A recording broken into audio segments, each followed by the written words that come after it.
Наша семья. Ты знаешь о ней далеко не все. Эти слова, произнесенные шепотом, пронзили больничную тишину и остановили время. Вот он я, Валентин Геннадьевич, 78-летний часовщик из Зареченска. Держу холодную, исхудавшую руку своего старшего брата Федора. А он, мой защитник, моя опора на протяжении всей жизни, смотрит на меня уставшими, но ясными глазами, и слезы медленно катятся по его морщинистым щекам. За окном мартовский дождь барабанит по стеклу, а здесь, в этой стерильной палате, рушится весь мой мир, построенный на лжи, которую он хранил более 60 лет. Мой старший брат Федор всегда был для меня скалой. Разница в 15 лет делала его в моих детских глазах почти вторым отцом. Я помню, как в далеких 50-х в нашем старом деревянном доме на пригорке, откуда был виден весь наш Зареченск, он сажал меня на плечи и нес смотреть на закат. «Запомни это хорошенько, Валька», — говорил он, — «самые лучшие вещи в жизни — те, что хранишь вот здесь». И он стучал кулаком себе в грудь. Я тогда не до конца понимал его слова, но запомнил их на всю жизнь. Наша семья была самой обычной советской семьей. Мама, Татьяна Сергеевна, сильная, неутомимая женщина, встававшая до рассвета. Отец, Геннадий Петрович, суровый прораб, который вечно пропадал на великих стройках страны и редко бывал дома. Кроме Федора, у меня были еще братья Олег и Гера, и сестра Даша, единственная девчонка в нашей компании. Мы были как 5 пальцев одной руки. Разные, но всегда вместе. Любви в нашем доме хватало, но я с детства чувствовал какое-то необъяснимое напряжение. Разговоры, которые обрывались, стоило мне войти в комнату. Странные тяжелые взгляды между отцом и матерью. И главное, к этого отношение ко мне. Если старшие братья получали от него скупую мужскую похвалу и одобрительное похлопывание по спине, то мне доставались лишь отстраненные взгляды и слова, сказанные будто через силу. Я списывал это на то, что был младшим, маменькин сынком, как в шутку дразнили меня братья. Теперь я понимаю, как глубоко ошибался. Хорошо помню свой 7-й день рождения. Мама испекла мой любимый Наполеон. Дети, собравшиеся у нас дома, водили вокруг меня хоровод и пели «Каравай, каравай, кого хочешь, выбирай». Все смеялись. А отец стоял в углу комнаты со стаканом водки в руке, молча наблюдая за мной своими пронзительными колючими глазами. Когда я подбежал его обнять, он лишь машинально провел рукой по моим волосам, не сказав ни слова. Именно Федор в тот день спас праздник. Он подошел, улыбнулся и протянул мне коробочку. Внутри на бархатной подушечке лежали мои первые часы. Простенькая победа. «Чтобы ты всегда знал, когда пора возвращаться домой», — сказал он, застегивая ремешок на моем тонком запястье. Возможно, именно тогда, в тот самый миг, и родилась моя страсть к этим маленьким точным механизмам, которые с таким упорством отмеряют время. В школе я был прилежным учеником. Мне нравились математика и физика.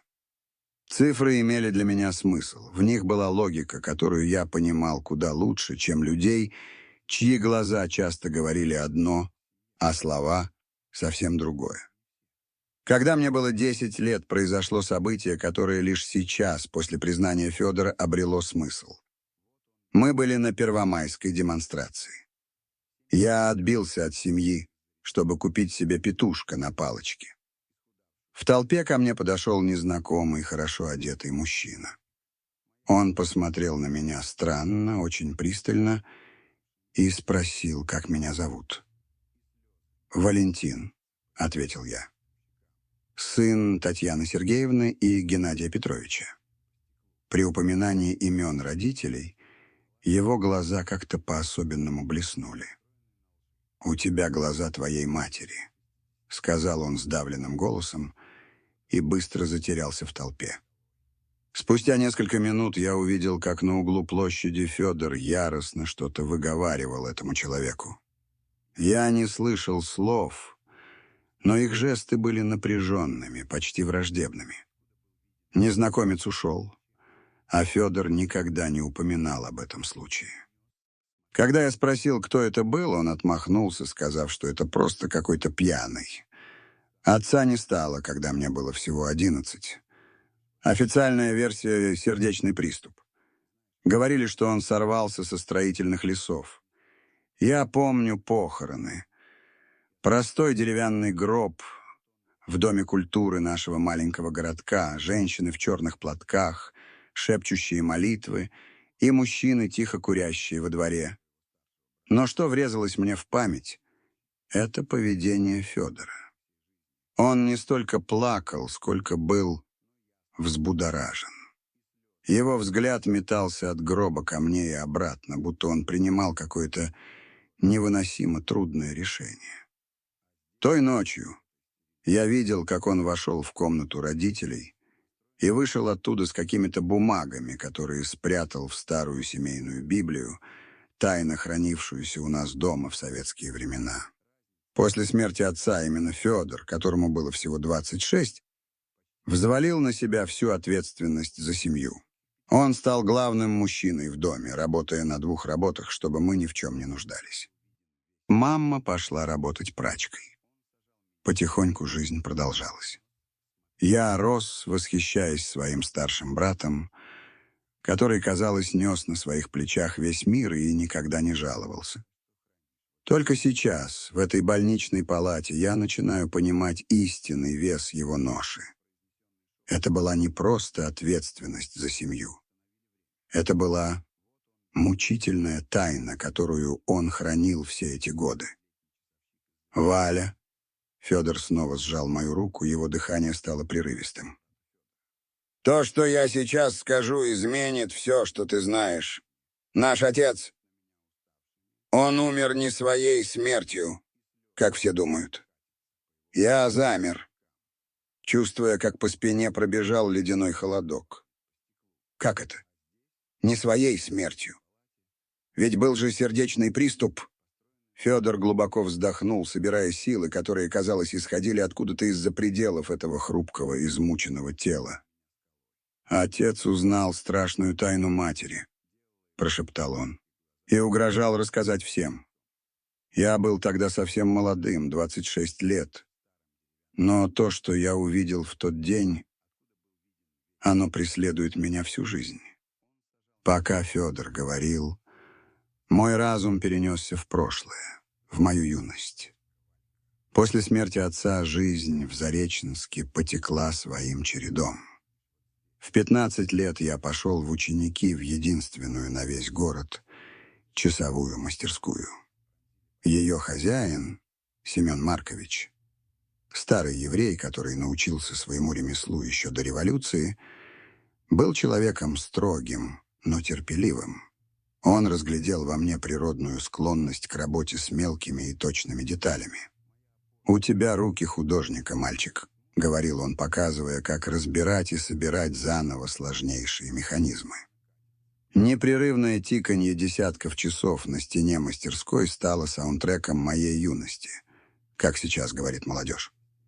В то время Федор уже женился на Ксении, девушке из соседней деревни, и построил небольшой домик в нескольких кварталах от нашего. И все же он почти каждый день заходил проведать нас, всегда принося что-то для мамы или спрашивая, не нужно ли чего. Именно в 16 лет я встретил Марину, свою первую и единственную любовь. Она была дочерью заведующего местным гастрономом и часто проходила мимо мастерской по пути из школы. Наши взгляды встречались через витрину, и я делал вид, что увлеченно чищу какой-то механизм. А на самом деле просто хотел лишний раз увидеть ее длинные косы, качающиеся в такт шагам. Однажды она вошла в мастерскую с маленькими карманными часами в руках. «Это дедушкины», — сказала она голосом, от которого мое сердце забилось, как неисправный хронометр. Они остановились, и папа сказал, что вы могли бы их починить. Я так разволновался, что чуть не выронил часы, когда она мне их передавала. Я пообещал, что сделаю все в лучшем виде. И действительно провел несколько лишних вечеров за этой работой, вычищая каждую деталь с особой тщательностью, настраивая каждую пружинку с абсолютной точностью. Когда через неделю она пришла за ними, я вручил ей часы, которые шли идеально. Улыбка, которой она меня одарила, стоила всех моих усилий. После этого мы начали встречаться по воскресеньям после обеда, гуляли в городском парке или ели мороженое в единственном на весь Зареченск кафе-мороженом. Наши отношения были одобрены обеими семьями. Отец Марины, Иван Петрович, ценил меня за трудолюбие и серьезность. Мама обожала Марину, говоря, что наконец-то у нее появится дочь, которая умеет готовить, потому что моя сестра Даша никогда не проявляла интереса к кулинарии. Единственным, кто казался немного странным по поводу наших отношений, был Федор. Не то чтобы ему не нравилась Марина. Он всегда был с ней вежлив и уважителен, но в его взгляде, когда он видел нас вместе, проскальзывала какая-то тень. Беспокойство, которого я не понимал. В 20 лет, когда я уже был уважаемым часовщиком и скопил достаточно денег, я сделал Марине предложение. Мы сыграли скромную свадьбу в местной столовой, с гармонистом и танцами до самого утра. Это был самый счастливый день в моей жизни. Мы купили небольшой домик недалеко от мастерской. Марина стала помогать мне в лавке, занимаясь клиентами, пока я сосредоточился на ремонте. Мы были молоды, влюблены и полны надежд. Через 2 года у нас родился первенец Андрей. Затем появилась на свет Вероника, а 5 годами позже — Федор, которого мы назвали в честь моего старшего брата. Жизнь текла своим тихим, размеренным чередом в маленьком Зареченске.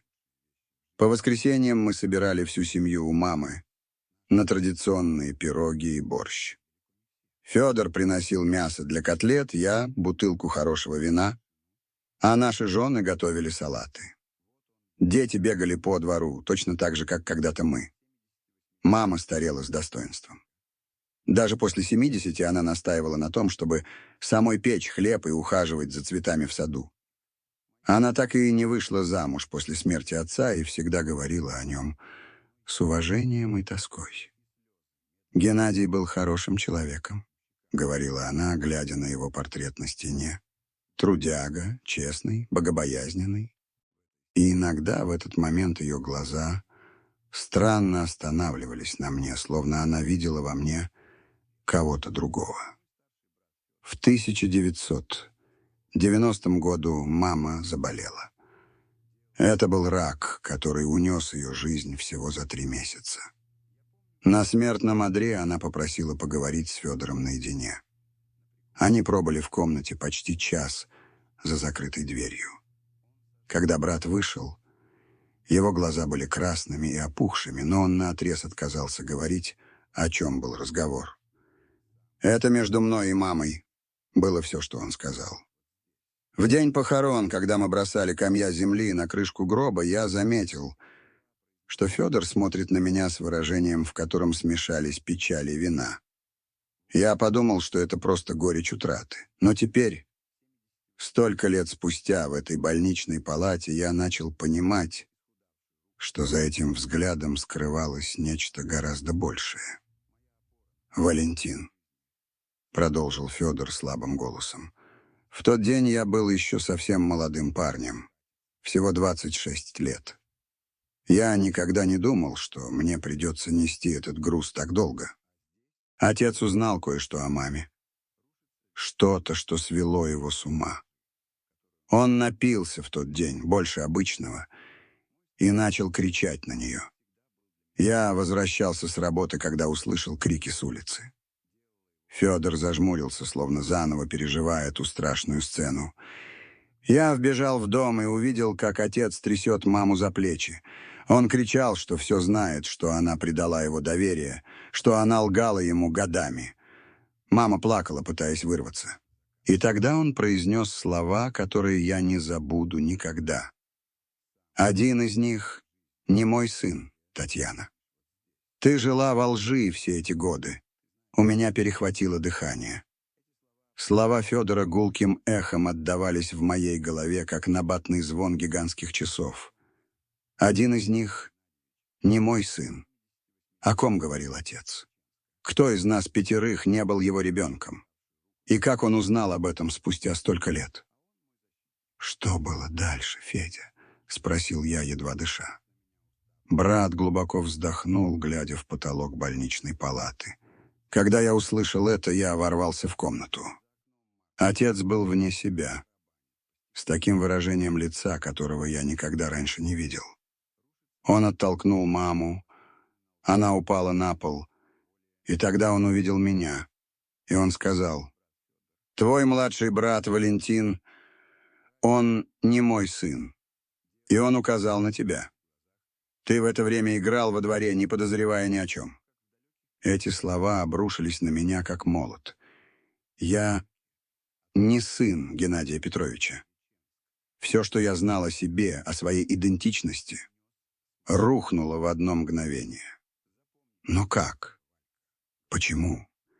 Я не мог сформулировать ни одного внятного вопроса. «Мама во всем призналась в тот же момент», — продолжил Федор. «Перед тем, как ты родился, у нее был роман с другим мужчиной. Это было недолго», — говорила она, — «минутная слабость, когда отец почти 2 месяца работал на стройке в другом городе. Этим человеком был Эдуард Белов, сын председателя райкома. У вас с ним одни и те же глаза, Валентин. Именно это и заставило отца подозревать, особенно когда ты подрос. Эдуард Белов. Это имя показалось мне смутно знакомым. Человек на первомайской демонстрации, который сказал, что у меня глаза матери. На самом деле это были его глаза, которые я унаследовал. «А что случилось с отцом?» — выдавил я. «Ты сказал, он умер не своей смертью». Федор снова закрыл глаза, словно воспоминание было слишком болезненным. После этой ссоры он ушел из дома в невменяемом состоянии. Всю ночь пил в местной рюмочной. На следующий день он был на стройке, все еще пьяный и взвинченный, когда сорвался с лесов. Врачи сказали: сердце. Но я всегда знал, что это из-за водки и горя. Он умер с этой правдой, сжигавшей его изнутри. Даже после такого откровения картины жизни, которую я построил уже после смерти отца, проносились в моей голове, прочные и счастливые. Моя часовая мастерская с годами процветала.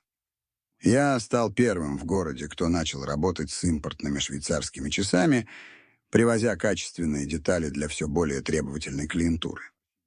Когда Семен Маркович ушел на покой, я выкупил его мастерскую и расширил дело. Марина всегда была моей опорой. Пока я погружался в мир точных механизмов, она вела счета, общалась с клиентами и следила за тем, чтобы наш дом работал, как хорошо отлаженные часы. Наши дети выросли в атмосфере любви и уважения. Андрей, наш первенец, пошел по моим стопам и тоже стал часовщиком. Он с малых лет проявлял интерес к механизмам, разбирая старые будильники, которые я ему отдавал для игр. В 18 лет он уже работал со мной в мастерской, впитывая все секреты ремесла. Вероника, наша средняя дочь, всегда была самой усердной в учебе. Она смогла получить направление и поступить на стоматологический факультет в Москве. Первая в нашей семье, кто получил высшее образование. Сегодня она уважаемый врач-стоматолог, замужем за профессором университета и подарила мне 2 внуков, которыми я безмерно горжусь. Федор-младший, наш младшенький, унаследовал спокойный и основательный характер своего дяди. Он с ранних лет показал тягу к земле. Окончил сельскохозяйственный техникум и сегодня управляет небольшим фермерским хозяйством в окрестностях Зареченска, где выращивает овощи и держит пасеку. Его мед уже выиграл несколько региональных наград. Видеть, как мои дети растут, находят свой путь и создают собственные семьи, было одной из величайших радостей моей жизни. По воскресеньям, когда все собирались в нашем доме на традиционный обед, моя грудь наполнялась гордостью при виде большой и дружной семьи за одним столом. В 2017 году мы с Мариной отпраздновали золотую свадьбу. Устроили большой праздник, на который собрались все друзья и родственники. 50 лет брака, партнерства, жизни, построенной кирпичик за кирпичиком, как часы, которые я собирал всю свою карьеру, деталь за деталью, с терпением и точностью. Федор был рядом во все важные моменты моей жизни. Он был свидетелем на моей свадьбе. Он крестил моего младшего сына. Он был рядом, когда Марина боролась с раком груди в 2005 году, от которого она, слава богу, полностью излечилась. Он всегда был больше, чем брат. Он был защитником, другом, вторым отцом. И все это время он в одиночку нес на себе груз этой страшной тайны. «Почему ты никогда не рассказывал мне, Федя?» — спросил я, чувствуя смесь благодарности и боли. «Сначала, чтобы защитить маму и семью. Ты был еще ребенком. После смерти отца мама умоляла меня хранить секрет. Она боялась, что правда разрушит нашу семью, оттолкнет тебя от нее. А потом время шло. Ты построил свою жизнь, у тебя появились дети. Я все время думал, сейчас не время, это разрушит его счастье. Подходящий момент так и не наступал. Федор сделал паузу, тяжело дыша. В палату вошла медсестра, чтобы проверить его показатели, и мы замолчали, пока она не вышла. «Было кое-что еще», — продолжил он, как только мы снова остались одни. После смерти отца я нашел письмо в кармане его пиджака. Письмо, которое он собирался показать всем, в котором он разоблачал, что ты не его сын. Оно было полно ненависти, ярости. Он писал ужасные вещи о маме, о тебе, вещи, которые отравили бы твое детство, твои отношения со всеми нами. «Что ты сделал с этим письмом?» — спросил я, представляя, какой удар могли нанести мне эти слова, написанные в гневе. Я спрятал его в ту самую семейную Библию. Я думал сжечь его, но не смог. Словно это была последняя воля отца, пусть и рожденная из боли. Годы спустя, когда мама умирала, я рассказал ей о письме. Именно поэтому она попросила поговорить со мной наедине. Она просила у меня прощения за то, что заставила меня нести этот секрет, и взяла с меня обещание, что я расскажу правду, только если это будет абсолютно необходимо. Я смотрел на своего старшего брата, теперь сведенного к хрупкому телу на больничной койке. Этот сильный мужчина, который когда-то таскал кирпичи, который удержал нашу семью на плаву после смерти отца, который своими мозолистыми руками построил собственный дом. Теперь у него едва хватало сил, чтобы сжать мою руку, и все же он нашел в себе мужество раскрыть тайну, которую он носил в себе более 60 лет. «А что случилось с ним?» — спросил я. «С моим биологическим отцом?» Слово «отец» сорвалось с моих губ с трудом, словно иностранное слово, которое я не умел правильно произносить. Эдуард уехал из города вскоре после смерти Геннадия Петровича. Я слышал, он перебрался в Ленинград, открыл там какой-то бизнес. Он несколько раз пытался увидеть тебя, когда ты был маленьким. Это он подошел к тебе на той демонстрации, помнишь? Я прогнал его. Сказал, что он не имеет права вот так появляться и рушить твою жизнь. Он это принял, но нашел меня годы спустя, когда узнал, что ты собираешься жениться. Он хотел присутствовать, хотя бы издалека. Он был на моей свадьбе?» — спросил я, ошеломленный. Федор кивнул. «В задних рядах, в ЗАГСе. Никто его не заметил. Он ушел до того, как церемония закончилась. Думаю, он просто хотел увидеть, как его сын становится мужчиной». Слеза скатилась по морщинистому лицу Федора. «Он погиб в 1997 году, Валя. Автокатастрофа под Москвой. Я не рассказал тебе, потому что думал, что это уже ничего не изменит. Только внесет сумятицу в твою устоявшуюся жизнь. Может быть, я был неправ. Может, ты имел право знать, познакомиться с ним. Прости меня, брат». Сидя на этом неудобном больничном стуле под монотонное пиканье приборов, отмеряющих время, я пытался осмыслить все, что рассказал мне Федор. Мой разум был в смятении, как шестеренки сломанных часов, вращающиеся без контроля. «Письмо», — сказал я после долгого молчания. «Оно все еще у тебя?»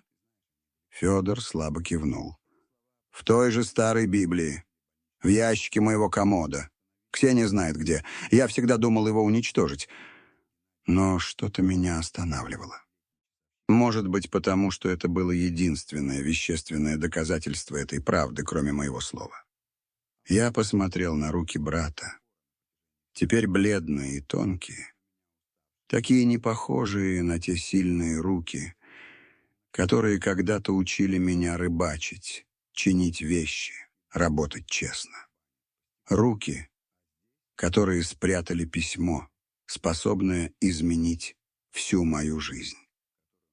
«Ты думаешь, ты поступил правильно, Федя, скрывая это от меня так долго?»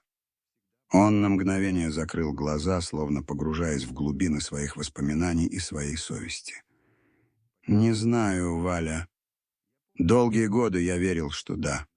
Я думал, что защищаю тебя, сохраняю нашу семью.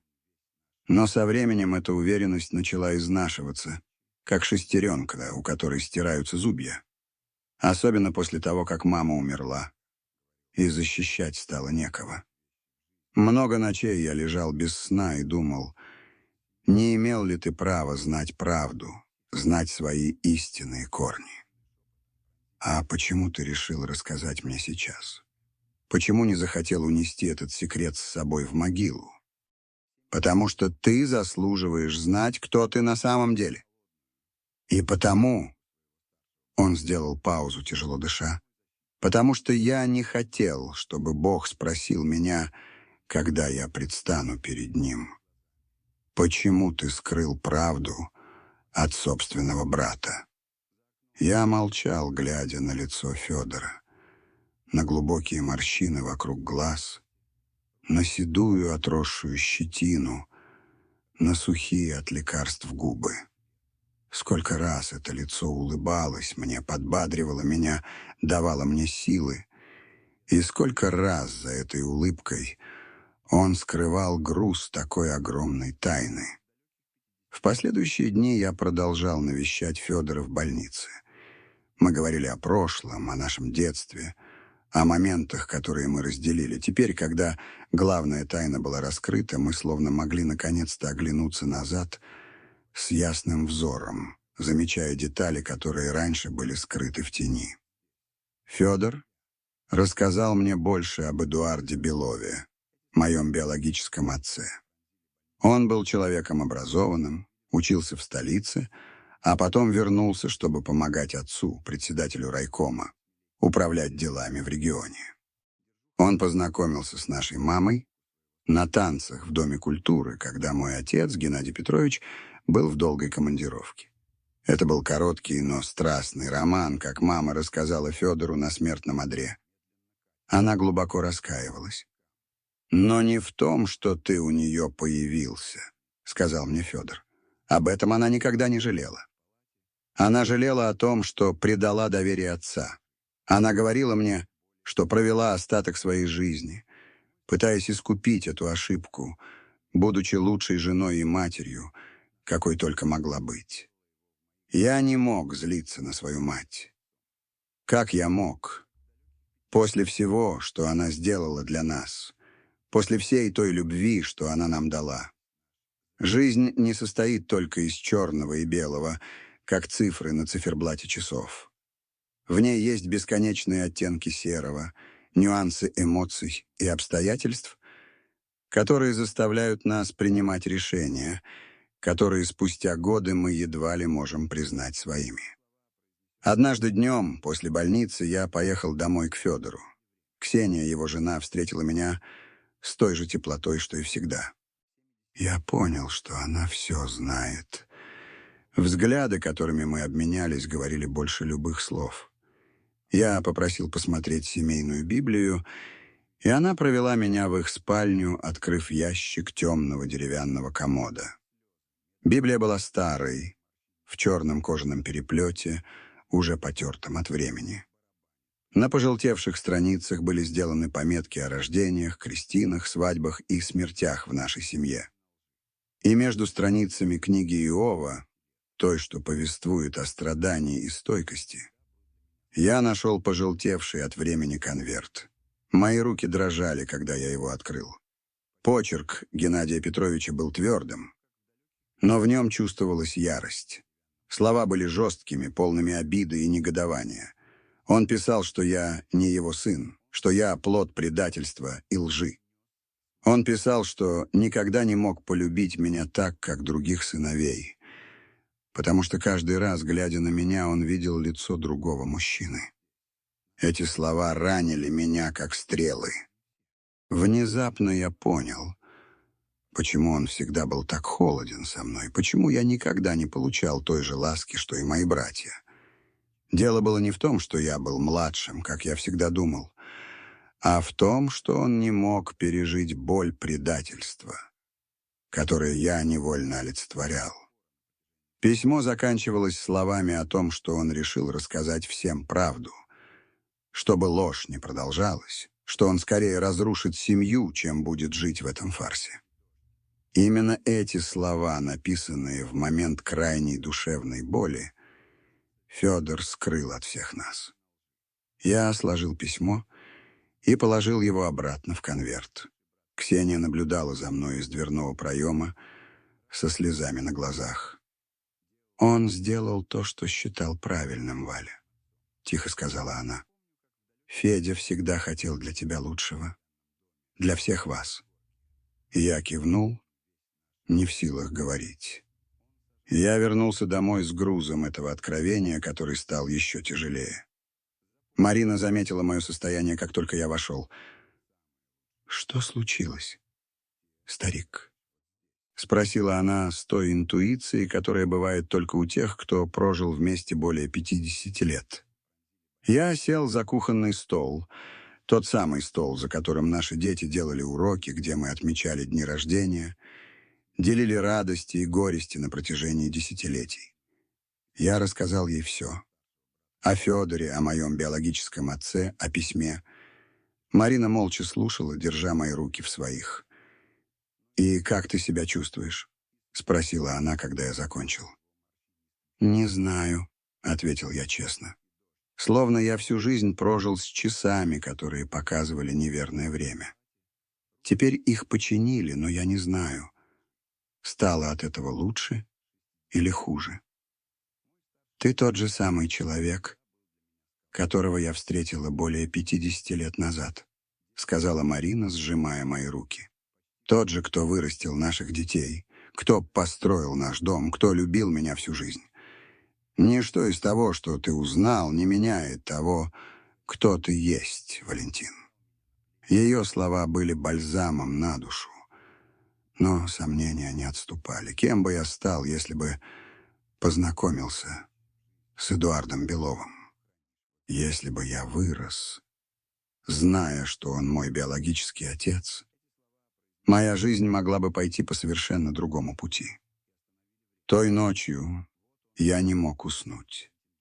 Я стоял на заднем крыльце, глядя на звезды и думая о том, каким безжалостным и в то же время милосердным бывает время. Безжалостным, потому что оно идет вперед, не обращая внимания на наши боли и радости. Милосердным, потому что в конечном итоге оно смягчает даже самые глубокие раны. На следующий день я вернулся в больницу раньше обычного. Я нашел Федора еще более ослабевшим, его дыхание стало тяжелым, глаза запали. Врач предупредил меня, что речь идет уже не о неделях, а о днях. «Федя», — тихо позвал я, садясь рядом с его кроватью. Он медленно открыл глаза, и слабая улыбка тронула его бледные губы, когда он увидел меня. «Я прочитал письмо», — сказал я, беря его за руку, «и я хотел поблагодарить тебя». Слеза скатилась по морщинистой щеке моего брата. «За что?» — спросил он почти неслышным голосом. «За то, что защитил меня, за то, что защитил нашу семью, за то, что нес в одиночку груз, который можно было бы разделить. Ты сделал то, что считал правильным, Федя. И, возможно, это действительно было к лучшему». Облегчение в его глазах было ощутимым, словно огромный груз был снят с его плеч. Он слабо сжал мою руку. «Есть еще кое-что, что я должен тебе сказать», — прошептал он, — «об Эдуарде».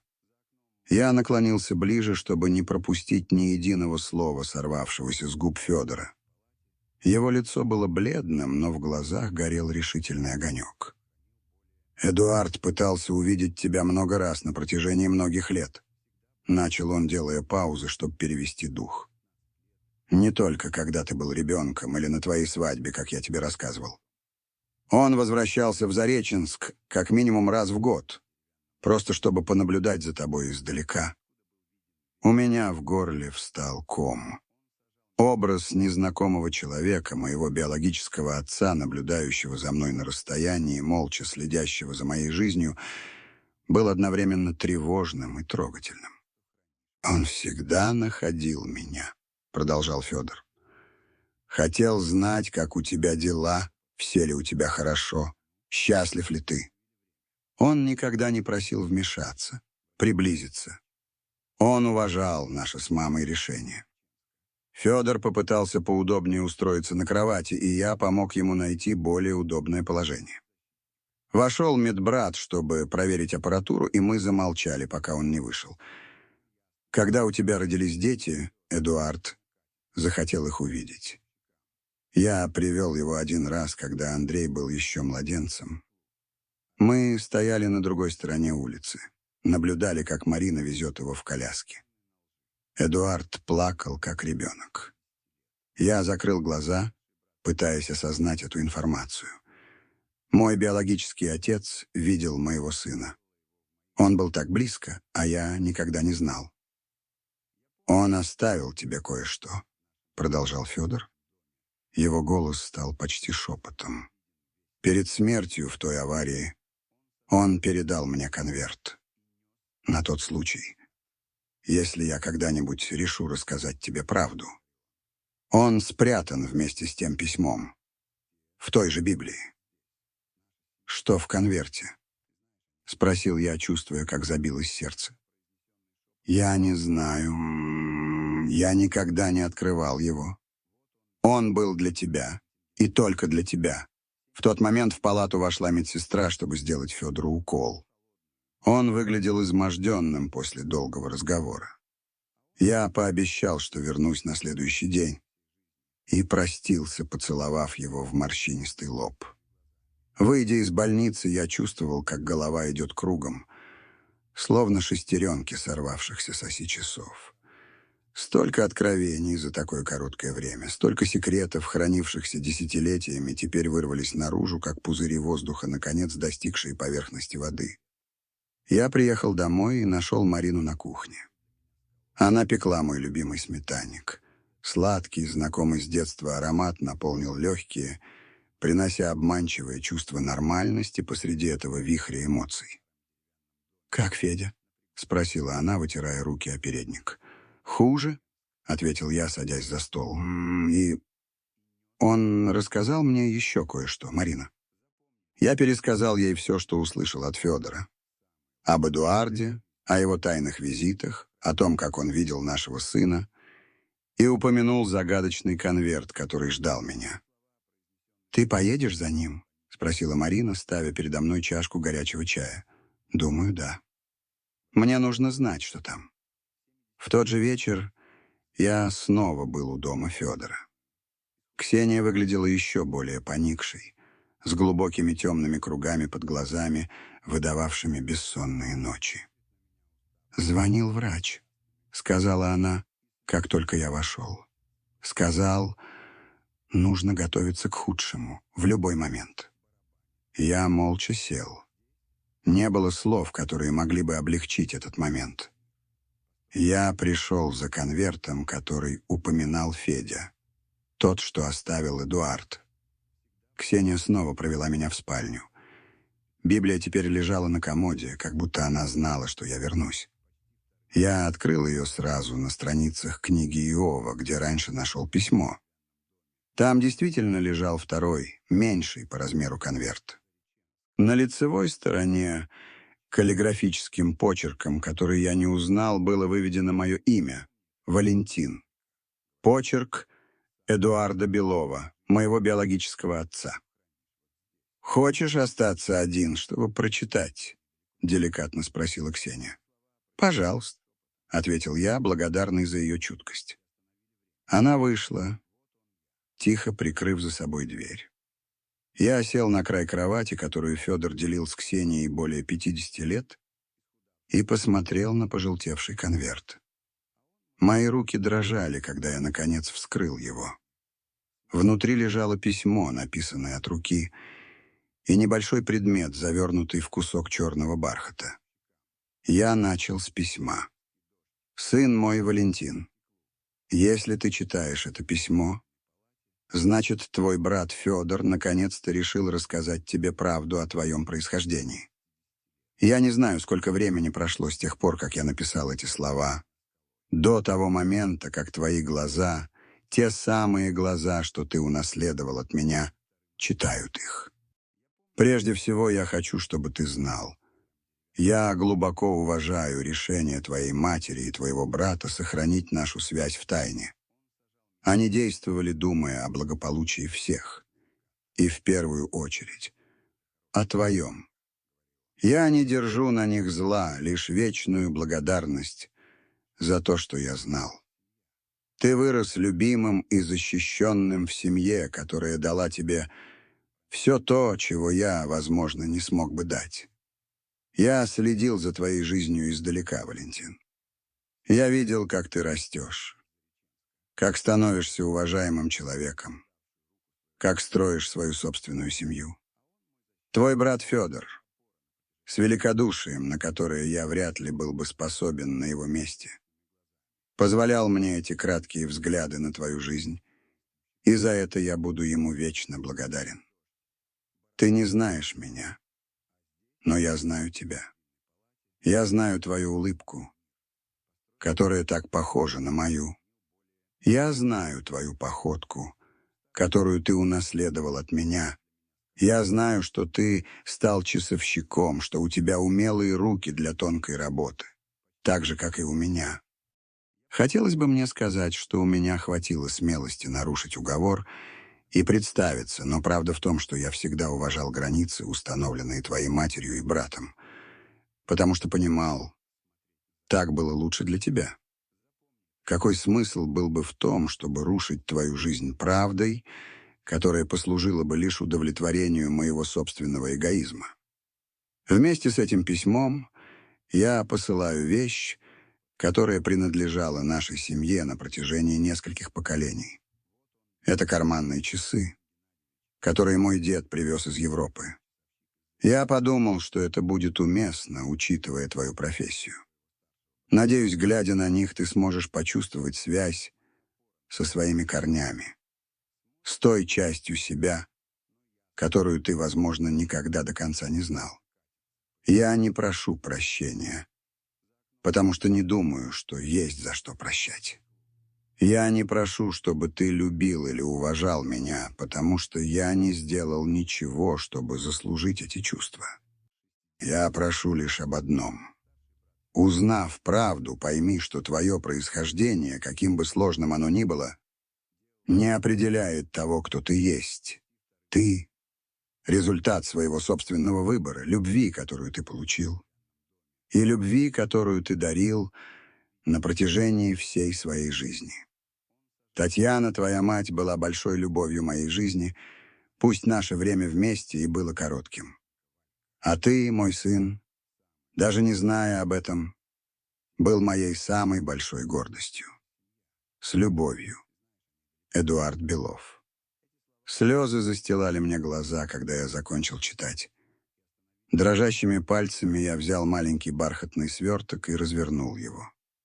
Внутри лежали старинные карманные часы из чеканного серебра с выгравированными на крышке инициалами «ЭБ». Эдуард Белов. Мой биологический отец. Я открыл часы. Механизм, вероятно, стоял уже много лет, но для меня, часовщика с десятилетиями опыта, восстановить его было бы делом чести. Это был бы труд любви, способ соединиться с тем человеком, который был частью меня, но которого я никогда по-настоящему не знал. Я спрятал письмо и часы в карман и вышел из комнаты. Ксения сидела в гостиной и молча вязала. Занятие, которое, казалось, помогало ей сохранять спокойствие в эти трудные дни. «Спасибо», было все, что я смог сказать. Она кивнула, понимая гораздо больше, чем могли выразить мои слова. Я вернулся домой, сжимая в кармане остановившиеся часы и чувствуя их вес, который был намного больше, чем просто вес металла. Это был вес истории, вес происхождения, вес выборов, которые формируют жизнь. Дома я показал письмо и часы Марине. Она прочитала его в тишине, незаметно утирая слезы, катившиеся по ее щекам. «Он был человеком с характером», — сказала она, наконец, возвращая мне письмо. «Я уважаю его за то, что он уважал границы, даже когда это, должно быть, было мучительно больно». Я согласно кивнул. Письмо Эдуарда раскрыло мне человека, который отказался от собственного желания быть рядом ради моей стабильности и счастья. Тихая жертва, которую он унес с собой в могилу. Той ночью, в своей маленькой мастерской на заднем дворе, где я все еще хранил свои инструменты, хотя уже и был на пенсии, я начал работать над карманными часами. Я осторожно разобрал их, деталь за деталью чистя, полируя, проверяя каждую шестеренку, каждую пружину. Это были швейцарские часы превосходного качества, вероятно, конца XIX века. Работая над этим тонким механизмом, я чувствовал почти духовную связь с Эдуардом. Этих же шестеренок касался он, его отец, его дед до него. Это была родословная, о которой я не знал, но которая была в моей крови, в моих генах, в ловкости моих рук. Телефон зазвонил около 2 часов ночи. Это была Ксения. Ее голос срывался от рыданий. «Федя». Он ушел. Мир сузился до звука в телефонной трубке. Тиканье десятков часов в моей мастерской, которая всегда была для меня успокаивающим фоном, вдруг стало невыносимо громким, отсчитывая секунды новой пустой реальности. «Я не помню, что ответил Ксении. Не помню, как положил трубку. Помню только, как мои пальцы, привыкшие к тончайшим деталям, вдруг стали неуклюжими и чужими. Я смотрел на разобранный механизм часов Эдуарда, разложенный на моем рабочем столе. Маленький мир из шестеренок и пружин, обещавший связь с прошлым, теперь казался лишь грудой холодного металла. Федор ушел. Мой брат. Моя скала, мой хранитель тайн. Он унес с собой целую эпоху, оставив меня одного наедине с правдой, которую он так долго и мучительно оберегал. Похороны были тяжелыми. Весь Зареченск, казалось, пришел проститься с Федором Геннадьевичем, человеком, которого все знали и уважали. Я стоял у гроба, принимая соболезнования, и каждое слово, каждое пожатие руки отдавалось во мне гулкой пустотой. Люди говорили о его силе, о его надежности, о том, каким он был столпом для семьи и для города. И никто из них не знал, какую ношу он нес на самом деле. Мои дети, Андрей, Вероника и Федька-младший, были рядом, поддерживая меня и Марину. Они видели мое горе, но списывали его на потерю любимого брата. Я не мог, не решался рассказать им правду, не сейчас. Возможно, никогда. Тайна, которую Федор хранил 60 лет, чтобы защитить меня, теперь стала моей собственной ношей, моим собственным секретом. После похорон жизнь медленно побрела дальше, как старый изношенный механизм. Дни сливались в серую, однообразную череду. Я забросил мастерскую. Часы Эдуарда так и лежали разобранными на столе, покрываясь тонким слоем пыли. Я не мог заставить себя прикоснуться к ним. Связь, которую я почувствовал, работая над ними, оборвалась в ту ночь, когда раздался телефонный звонок. Теперь они были лишь немым укором. Напоминанием о мире, который я потерял, так и не успев обрести. Марина беспокоилась за меня. Она пыталась говорить со мной, вытащить меня из моей скорлупы, но я отстранялся. Я часами сидел на крыльце, глядя в пустоту, перебирая в уме обрывки разговоров, взглядов, полунамеков из прошлого, которые теперь складывались в единую, болезненную картину. Я вспоминал отстраненность отца, его тяжелые вздохи, когда он смотрел на меня. Я вспоминал тревогу в глазах Федора. Я вспоминал пристальный взгляд незнакомца на первомайской демонстрации. Все это теперь имело смысл. Однажды вечером Марина вошла в мастерскую. Она молча постояла за моей спиной, а потом положила руку мне на плечо. «Валентин», — тихо сказала она, — «ты не можешь так больше. Это съедает тебя изнутри». «Я не знаю, как жить с этим, Марина», — ответил я, не оборачиваясь. «Кто я теперь? Сын Геннадия Петровича, который меня не любил? Сын Эдуарда Белова, которого я никогда не знал? Или просто брат человека, который пожертвовал своим спокойствием ради моего?» «Ты. Все это вместе», — сказала она. «И ничто из этого не отменяет того, кем ты стал. Ты, Валентин Геннадьевич, лучший часовщик в Зареченске. Ты мой муж, отец наших детей, дедушка наших внуков. Это твоя жизнь. Та, которую ты построил своими руками. Правда не может этого отменить. Она может лишь добавить новую деталь в сложный механизм твоей души». Она взяла со стола серебряную крышку от часов Эдуарда. «Этот человек, твой отец», — сказала она, проводя пальцем по выгравированным инициалам «ЭБ. «Он хотел, чтобы ты знал свои корни. А твой брат Федя хотел, чтобы ты жил счастливо.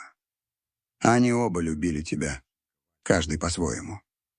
Неужели ты думаешь, что они хотели бы видеть тебя таким?»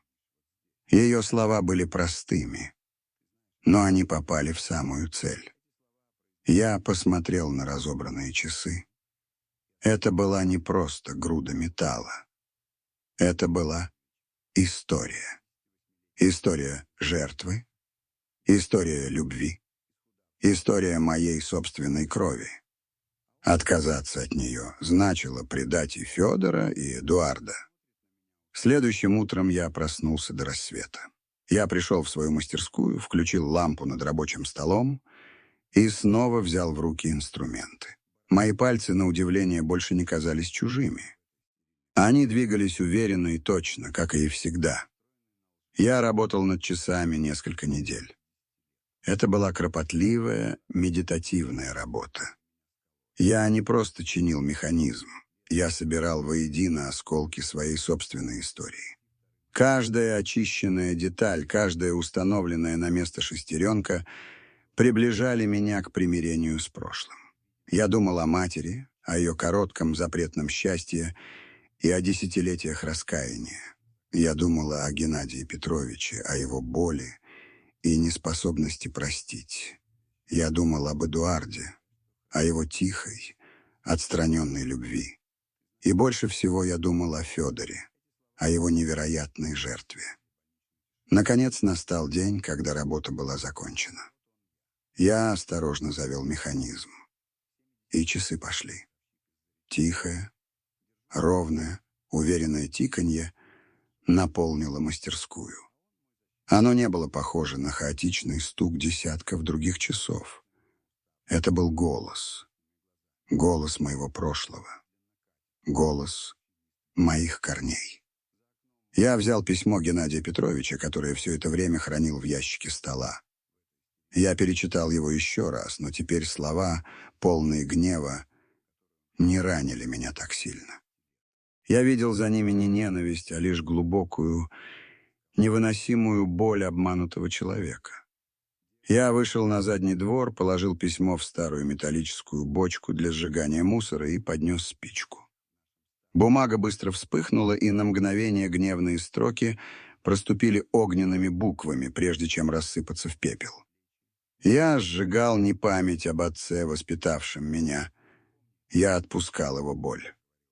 В воскресенье, как это было заведено у нас десятилетиями, вся семья собралась у нас дома. Дети, внуки, суета, смех. Я сидел во главе стола, и в кармане моего жилета на цепочке тихо тикали старинные серебряные часы. Мой старший сын Андрей, заметив их, спросил: «Пап, что это за часы? Никогда у тебя таких не видел». Я достал их и протянул ему. «Это подарок», — сказал я, — «от одного очень старого друга семьи». Андрей, как истинный часовщик, с восхищением рассмотрел тонкую работу, открыл крышку, прислушался к ходу механизма. «Потрясающая работа», — сказал он. «Конец XIX века, швейцарские. Настоящая реликвия». Он вернул их мне. Я посмотрел на свою семью, собравшуюся за столом, на Марину, мою верную спутницу, на моих детей, которыми я так гордился, на внуков, наше будущее. И я понял, что Марина была права. Я — результат своего собственного выбора, любви, которую я получил, и любви, которую я дарил. Мое прошлое, каким бы сложным оно ни было, не определяет меня. Оно лишь еще одна шестеренка в сложном механизме моей жизни. Шестеренка, которая теперь встала на свое место и позволила часам идти дальше. Я не знаю, расскажу ли я когда-нибудь своим детям всю правду. Возможно, однажды, когда придет время. А может, эта тайна так и уйдет вместе со мной, как ушла она бы с Федором, если бы он не нашел в себе мужества освободить и себя, и меня. Но сейчас я знаю одно. Часы моей жизни снова идут. И пока они тикают, я буду ценить каждый миг, подаренный мне судьбой. Ведь как никто другой, я, старый часовщик из Зареченска, знаю истинную цену времени. После похорон Федора наступила странная вязкая тишина. Мир вокруг продолжал жить своей обычной жизнью, но для меня он потерял свои краски. Я все чаще уходил в свою мастерскую, но не для того, чтобы работать. Я просто сидел в тишине, нарушаемой лишь мерным тиканьем десятков часов, и смотрел на свои руки. Руки часовщика, руки, которые, как сказал мне когда-то Семен Маркович, были руками художника. Но я все чаще думал, чьи это руки. Руки Геннадия Петровича, простого прораба, чью грубоватую прямоту я так и не смог заслужить. Или руки Эдуарда Белова, образованного, утонченного человека из другого мира, которого я никогда не знал. Эта двойственность разрывала меня на части. Я стал замечать в себе черты, которым раньше не придавал значения. Моя любовь к классической музыке, которую я слушал по старому радиоприемнику, работая в мастерской. Моя привычка читать запоем исторические романы. Откуда это во мне, сыне простого строителя? Неужели это были гены Эдуарда? Голос крови, о котором пишут в книгах? Я начал избегать людей. Даже семейные воскресные обеды стали для меня пыткой. Я смотрел на своих детей и на внуков и видел в их лицах, в их жестах отголоски себя, но теперь я не был уверен, что это за я. Когда моя внучка, маленькая Аня, садилась ко мне на колени и показывала свои рисунки, я улыбался ей, но в глубине души чувствовал себя самозванцем. Я не тот, за кого они меня принимают. Однажды, разбирая старые бумаги Федора, которые отдала мне Ксения, я наткнулся на небольшую записную книжку в потертом дерматиновом переплете. Это был его дневник, который он вел в последние годы. Мои руки дрожали, когда я открыл его. Я чувствовал себя святотатцем, вторгаясь в его сокровенные мысли, но не мог остановиться. Большинство записей были короткими, бытовыми. Давление скачет, Ксения ворчит. Ездили на дачу, посадили картошку. Валька заходил, принес свой мед. Золотые у него руки. Но чем ближе к концу, тем чаще в записях появлялась тревога. Снова видел его во сне. Отца. Он стоял на лесах, кричал что-то, но я не мог разобрать слов. А потом он посмотрел на меня и покачал головой. Проснулся в холодном поту. 60 лет прошло, а все как вчера. Сегодня день рождения Вальки. 78. Подумать только. А я все помню его 7-летним мальчишкой. Помню, как подарил ему первые часы. Он тогда так радовался. Правильно ли я поступил, что молчал все эти годы? Бог мне судья. Я хотел для него счастья. И, кажется, он счастлив. У него прекрасная семья, дети, внуки. Моя ложь дала ему эту жизнь. Может, это была святая ложь? И последняя запись, сделанная, видимо, уже в больнице, дрожащим, едва разборчивым почерком. Врачи говорят, недолго осталось. Страха нет. Есть только одна тяжесть на душе. Тайна. Я должен рассказать Вальке. Я не могу уйти, оставив его в неведении. Он имеет право знать. Даже если эта правда причинит ему боль. Боль пройдет, а правда останется. Он сильный, мой брат. Он справится. Прости меня, Валя. Я закрыл дневник, и слезы, которые я сдерживал все это время, хлынули из моих глаз. Я плакал не от горя, а от какого-то пронзительного, всепоглощающего чувства любви и благодарности к этому человеку. Он думал обо мне до последней минуты. Он мучился, страдал, но его главной заботой было мое счастье. В этот момент что-то во мне перевернулось. Я понял, что не имею права предавать его жертву своим унынием. Я должен жить. Жить за себя и за него. Жить с той правдой, которую он мне открыл. На следующий день я впервые за долгое время по-настоящему вернулся в свою мастерскую. Я не просто сидел в кресле, я работал. Я брал самые сложные, самые безнадежные случаи, которые приносили мне со всего района. Старинные настенные часы с боем, которые молчали 30 лет. Карманный Павел Буря, переживший 2 войны. Я возился с ними часами, днями, и с каждым щелчком ожившего механизма, с каждым ударом гонга я чувствовал, как оживаю сам. Я больше не искал в себе черты Геннадия или Эдуарда. Я понял, что я — это сплав.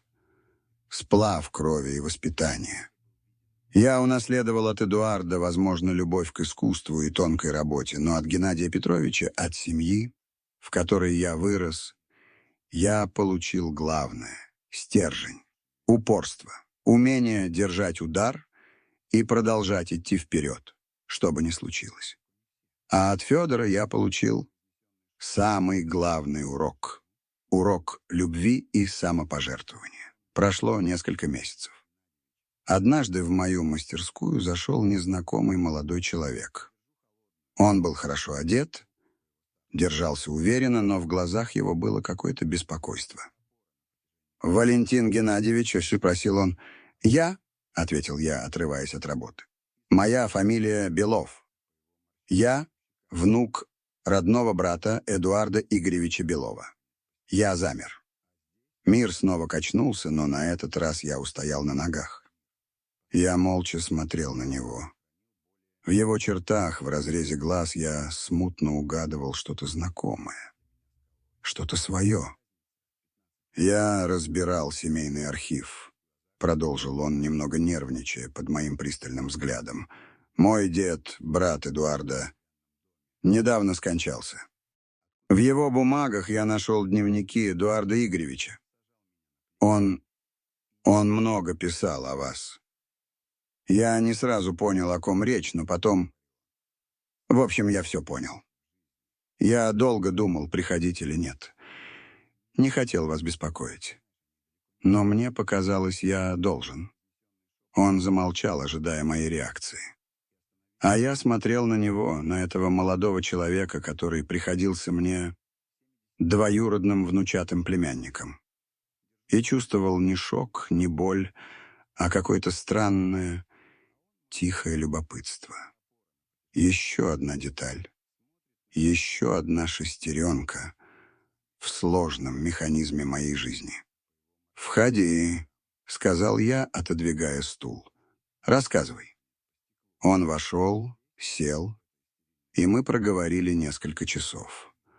Он рассказал мне об Эдуарде со слов своего деда, о том, что Эдуард так и не женился, посвятив всю жизнь работе. В семье его считали чудаком, нелюдимым одиночкой. Его ежегодные поездки в неизвестном направлении были для всех загадкой. Теперь я знал, в чем была тайна его одиночества. Я слушал его и понимал, что не чувствую горечи. Я чувствовал лишь сострадание к этому человеку, который прожил свою жизнь, любя на расстоянии, не смея приблизиться к собственному сыну. Когда он уходил, я остановил его у двери. Я достал из кармана серебряные часы и протянул ему.